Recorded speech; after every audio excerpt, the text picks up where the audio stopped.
देख लो अपन अपना पिक्चर लगा और यहाँ पे मेरे हिसाब से ये वाला गाइस गोल्डन क्रिमिनल का आएगा, जैसे घोस्ट क्रिमिनल का था, याद ही होगा आपको, वो भी ऐसे पैसे वाला छापा वाला ही होता है ना।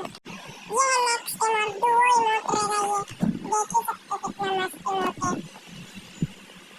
देख लो मस्त इमोट है ना गाइस। ये इसका प्रीव्यू होते हुए और ये देख सकते हो ये है इमोट।